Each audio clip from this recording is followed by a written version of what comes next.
Windbound, it has a lot of interesting ideas. Its focus on sailing, its promise of a mysterious open world, its wordless and mystical approach to storytelling, and more, all combine to make it sound like a game that, in spite of very much being a survival-focused experience, will offer something different. And it does offer something different, and there are moments when it works, and works really well. But those moments are not nearly as frequent as I had hoped, and are weighed down by inconsistencies and larger issues that drag down the entire experience. In Windbound, you play as Kara, a young sailor who gets separated from her tribe when a furious storm wrecks her ship and sends her hurtling away. She wakes up alone and unarmed, finding herself in a strange, mysterious archipelago, where she must battle against the elements and scavenge her way to survival, as she looks for a way back home and uncovers the secrets of this strange place she finds herself in. There's a very clear narrative focus here, which is unusual for a survival game, and Windbound tells its story through very indirect means. There are no long cutscenes, no heavy exposition, no prolonged conversations. The story is instead told through more visual means, with murals on walls, with text descriptions of items, with wordless cinematics. It's a very interesting approach to storytelling, and something that I personally want to see far more of in games. And it's one of those few areas where I find Windbound to be almost completely successful in what it sets out to do. The aura of mystery that the game builds up, and the isolated and lonely atmosphere that permeates the entire experience, will stay with me for some time to come. But sailing is really the heart and soul of Windbound. Each chapter sees you traveling across an archipelago, hopping from one island to the next, and the way that you do that, of course, is with a boat. You start out with something very simplistic, nothing more than a raft made of grass reeds tied together and a paddle to row and steer with. But as you progress, gain access to more materials, and learn new crafting recipes, you're able to build much more impressive boats, with multiple decks, sails, armor plating, spikes, and more. Building up your boat is easily the most satisfying thing in the entire game, and losing all of that progress when you die is, in turn, infuriating. More on this in a bit. But actually, sailing that boat is a bit inconsistent. In the early goings, when you're only using a paddle to steer and row, there isn't much to it, but as you progress and actually start sailing, not rowing, things get a bit tricky. That's because you rely almost entirely on the wind, which sounds great on paper, but can lead to moments of frustration during gameplay. There were several instances when I simply couldn't go in the direction that I wanted, or even leave shore, because the wind was blowing so furiously in the exact opposite direction. And sure, that's realistic, but it's too punishing, to the extent that it actively gets in the way of enjoyment. Other than sailing, the bulk of the game is focused on mechanics and loops that fans of the survival genre will be very familiar with. There is a stamina meter that you have to manage constantly by feeding yourself, and when it gets to critical levels, it starts affecting your health as well. To keep that in check, you have to forage for food and berries, or hunt animals so that you can cook some meat for yourself. Collecting resources in the environment, from rocks to grass to sticks to clay to bamboo and more, is also crucial to keep getting access to new recipes to craft new items and weapons with. That all sounds fairly ordinary for a survival game, but the hunger meter is far too much of a hassle. In any other survival game, managing a meter that's constantly being depleted wouldn't be something that would even bear mentioning. But Windbound is a game that clearly wants you to explore. It encourages that through its art design, through its underlying lore, and even through the rewards you get for exploration, such as the occasional shrine that permanently increases your max stamina.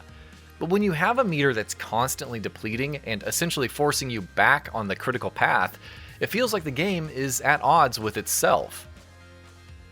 There are other aspects that actively discourage exploration as well. I already mentioned the inconsistent sailing, where you're completely at the mercy of the wind quite a few times, which means going out of your way to a small island in the distance when the wind is furiously pushing you in the opposite direction just might not seem worth the risk. Then there's the fact that any food you bring along with yourself, whether cooked or uncooked, degrades pretty quickly, which means hoarding large quantities before setting out on a long journey is never a viable option. It doesn't help that the means through which you gather food is also not very reliable. There are some islands where you might find the odd berries or mushrooms, but those don't restore a lot of your stamina. The best way to do that is by eating meat, but hunting for it is a nightmare, because combat in Windbound is rough. The camera is unreliable, the controls are clunky, and the movement and hit detection are sluggish. It's a shame because the visual design of most, if not all, of the creatures you encounter is vividly imaginative, and at first glance, you want to fight them, but it's just too risky, and they end up feeling like a waste. It's risky because of how devastatingly punishing death is in this game. On survival difficulty, which is the difficulty level that the developers recommend for this game, every time you die, you lose everything in your inventory that isn't in your bag, and your bag cannot hold an awful lot. You lose your boat and all of the improvements that you've made to it, and worst of all, you're knocked back all the way to the beginning of the first chapter. Story difficulty is much more forgiving. You still lose your boat upon death, but you get to keep all of the items in your inventory, and you're only sent back to the beginning of whatever chapter that you're on. I'm sure hardcore survival enthusiasts will find survival difficulty very alluring. I personally enjoyed the game a lot more when I was playing it on story difficulty. Another big issue that Windbound struggles with is its structure. You progress through each chapter of the game by passing through a gateway, and to activate the gateway, you have to activate towers scattered across the chapter's area. It's a simplistic structure, as simplistic as it sounds really, and goes hand in hand with several issues. The first is the fact that this simple structure, combined with the overbearing and demanding nature of its stamina management, meant that more often than not, I was just ignoring all of the activities as much as I could in order to beeline it to the towers, activate them, and then pass through the gateway at the end to move on to the next chapter. It did not make for a very enjoyable experience.